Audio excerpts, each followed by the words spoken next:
Anger is not evil. It is the last feeling that tried to protect you. Many people feel ashamed after they get angry. Why did I say it like that? Why could I not stay calm? Why did I lose control again? And then the mind turns inward. You blame yourself.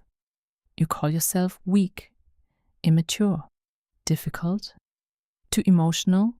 But before you judge your anger, there's something deeper you need to see. The real question is not, why did I get angry? The real question is, what was I trying to protect?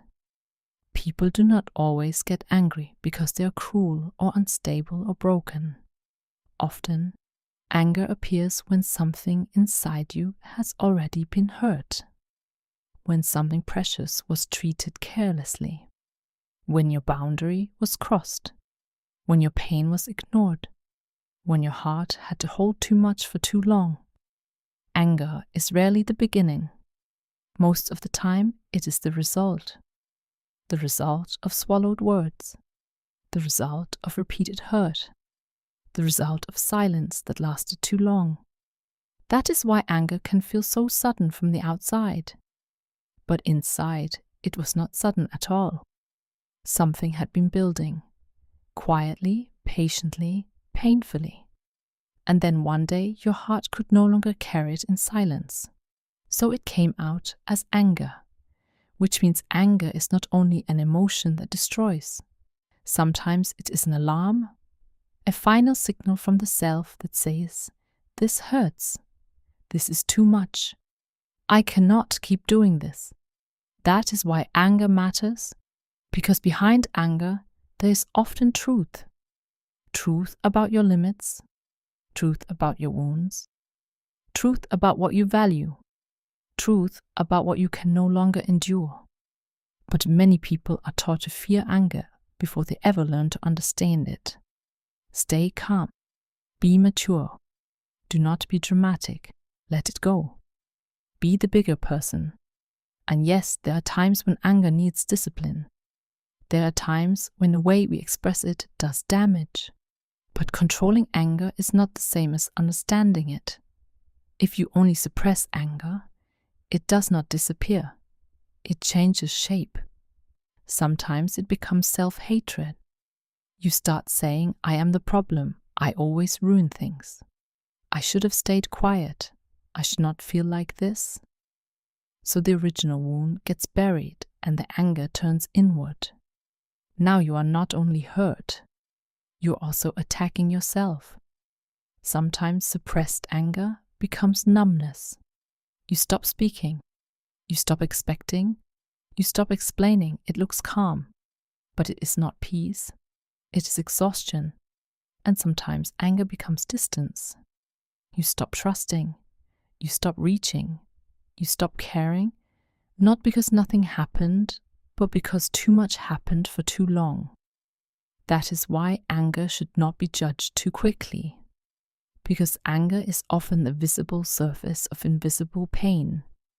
And the stronger the anger, the more likely something deeper has been ignored. Maybe it was not just one sentence. Maybe it was years of not being heard. Maybe it was not just one moment. Maybe it was a long history of being dismissed, overlooked, or asked to endure what should never have become normal. This is why people sometimes react too strongly to small things, because they are not reacting only to the moment. They are reacting to everything the moment touched. Old pain, old silence, old helplessness. Anger is often a present reaction connected to a buried past. And unless you understand that, you will keep judging yourself by the explosion, without seeing the pressure that created it. Gentle people often struggle with this the most, because gentle people do not want to hurt others. They want harmony. They want peace. They want to be kind. So they ignore their own discomfort. They say, it is okay. It is not a big deal. Maybe they did not mean it. I can take it. I should be understanding. And little by little, they abandon themselves. Not dramatically, quietly, one compromise at a time, one silence at a time, one swallowed hurt at a time, until the day anger erupts. And then even they are shocked. Why did I react like that? That is not who I am. But maybe that reaction was not a betrayal of who you are. Maybe it was the consequence of how long you had been betraying yourself. That is an important difference. Because anger is not always proof that you are becoming worse. Sometimes it is proof that something inside you has reached its limit. And limits are not evil. Limits are human. Your mind can tolerate only so much disrespect. Your heart can carry only so much pain. Your body can absorb only so much tension. Eventually, something says no. And anger is often the form that no takes when softer signals have been ignored for too long. So the goal is not to become a person who never feels anger. That is not wisdom. That is numbness. The goal is to notice your pain sooner, to recognize your limits before they become rage, to admit, that hurt me, that crossed a line. That is too much. I cannot keep pretending this is fine. Because when you can say that earlier, anger does not need to become an explosion. It can become clarity. It can become distance. It can become a boundary. It can become a decision. It can become a sentence, spoken at the right time instead of a wound opened too late. That is what understanding anger does. It does not make you colder. It makes you more honest. And honesty matters, because anger always asks for a closer look, not at the other person first, at yourself. What exactly hurt me? Why did it hurt this much? What did I need that I was not receiving? What was I trying to defend? What part of me felt threatened? Those questions matter more than simple self-blame. Because when you understand what your anger was protecting, you understand something essential about your inner life. Maybe you were protecting your dignity, maybe your exhaustion, maybe your sadness, maybe your need to be respected, maybe your right to say no, maybe the part of you that had already bent too far. That is why anger can become a doorway to self-knowledge. Difficult, yes. Heavy, yes. Dangerous sometimes, but also revealing. Because anger shows you where your soul has stopped agreeing to be mistreated. And that matters. Of course, not every expression of anger is right. Sometimes we hurt people. Sometimes we speak unfairly. Sometimes we regret what we said. Those things should not be ignored. Reflection matters. Apology matters. Responsibility matters. But responsibility is not the same as self-erasure. You can take responsibility for how your anger came out without denying why it was there.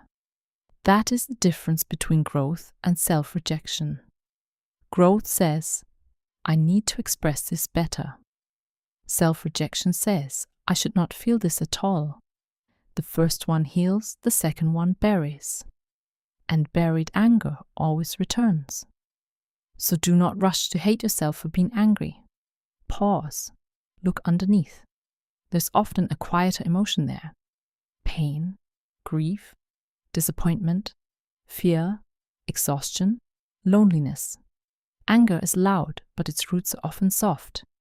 That is why people who are angry are not always hard. Sometimes they are simply hurt for too long. And sometimes anger is the last defense before collapse.